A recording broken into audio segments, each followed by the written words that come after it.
expected to make a virtual court appearance in Utah later today. President Trump has issued a warning to Hamas not to harm the hostages after Israel.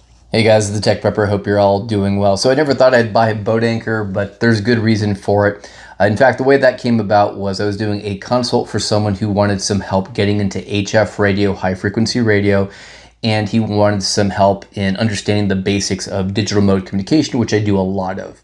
So I probed a little bit into his background, and it turns out that he works in an area called continuity of government. He's a contractor, and as it turns out, the US government is doubling down on old tech, specifically analog tech, pre-microprocessor, pre-transistors, and it got me thinking. So I don't know everything about it, but I thought, why not try to find a boat anchor? In fact, he told me, if you have an opportunity, go ahead and pick one up. So as it turns out, it didn't take me very long to get my first boat anchor following that conversation. I was planning on going to Heber Overguard this past weekend to scout out some new property in northeastern Arizona for the new training company, the TTP Field Training Company, and discovered that there was a hamfest going on that same weekend. So a friend and I left our campsite. We drove to Heber Overguard, and we pulled up next to the Red Barn. There was a table, and it had this guy. This is a Hallicrafters Co, or a company, SX-110, and it turns out that it is a really wide-banded HF receiver. It goes all the way down, if you can believe this, down to 538 kilocycles up to 34 megacycles. And since this was around in 1959 to 1961, the literature is actually kilocycles and megacycles and not kilohertz and megahertz, so I thought that was kind of cool. I do want to talk about this manual because it's only 12 pages, and one of the guys that was there was a friend of my buddy's, and he told us a little bit about it, and he mentioned that there was a site called BAMA, Boat Anchor Manual Archive, and was able to download this. I had to convert it to PDF with some Linux wizardry, but it wasn't too bad. And yeah, it was a very impressive read. He actually did show me a little bit of how it would work on the back of the tailgate, so let's take a look at that. When you tune it to like right there, then this works. More or less correct the band spread. So this is your main tuning, so it covers really from bottom of the broadcast band all the way up to, so you keep switching bands, 1, 2, 3, 4, all the way up to 32 megs. Oh wow, okay. But above about 15 megs, it starts running out of gas. So anyways, we brought it back home. I had no idea if it was going to power on, but the guys over at the Hamfest said, yeah, it was in good working order. It does power on, it does receive, and this is a receiver only. It doesn't actually transmit. And so this morning I went ahead and plugged it into AC mains and wasn't sure if I was going to be able to get anything out of it.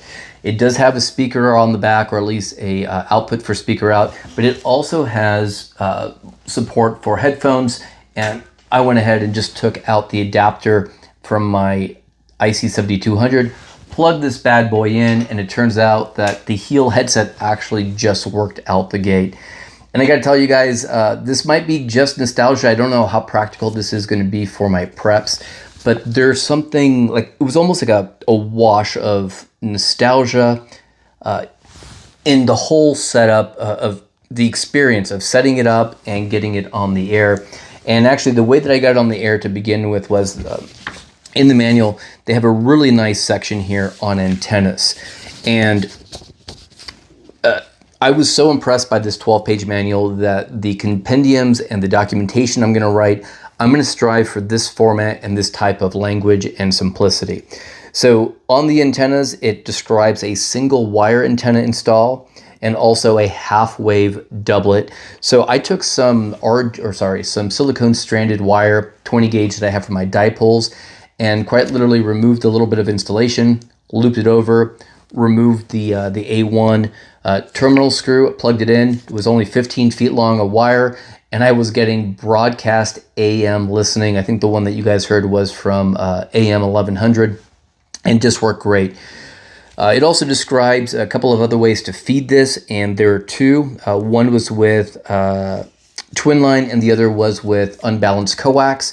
So I had never really done this before. I cannibalized a piece of my RG 8X coax, and I removed the casing, and then found out how to very carefully undo the braid enough, and then remove the center insulator, tie that off, and then also cut the center insulator, and fabricated my own antenna, and was able to, again, use the very simple instructions here to connect that. And then all I had to do was flip the switch to get off the 7200 over to this guy.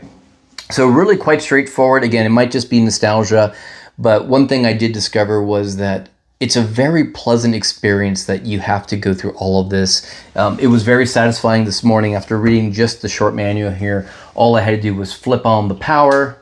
You know, you guys saw the demo here. But yeah, flipped on the power, went from standby to, I guess it's record here, plugged in the headphones, used the main tuning dial to, actually before I did the main tuning dial, used the band selector.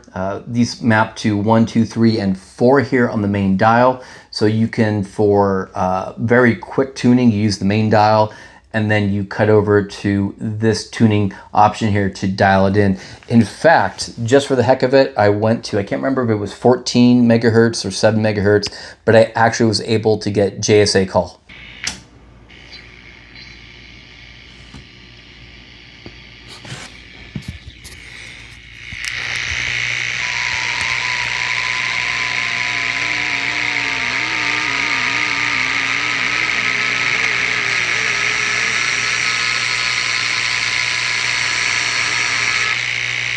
So it was 14 megahertz on 20 meters. So long story short, guys, very impressed with just the quality of the audio, the simplicity of something like this, even though it's quite larger than my other transceivers. So I'm looking forward to kind of rounding out my skills and really using this as a radio for me to learn radio, and learn radio in a way that I can work on all the components. So yeah, there's some things you can do on my 857 if something goes wrong, but I can't troubleshoot an entire board. In fact, this 12-page manual includes everything to get started, everything about the radio, all of the specifications, all of the schematics. I'll put a link to where I got this so you guys can take a look at that. Don't know how much more I want to ramble on here, but suffice to say, I've got some other stuff in the pipeline. For example, I finally spent some time last week taking a look at ATAC. We took a look at the BTAC plugin for that, the Beartooth plugin, and I will be now doing a plugin for my MCOM Tools project that will be for ATAC to integrate with MCOM Tools next year. Got support for the TX500 MP. That will probably be the next video I talk about. Last week was just an unbelievable productivity week for me, my second week going solo. So anyways, I hope you guys enjoy it. If you're a Buy Me Coffee supporter, there's a lot coming your way, a lot of new products. You guys are going to be the first ones to get first dibs on everything I'm working on. All right, I'm the Tech Prepper. Be strong, be safe, and be prepared.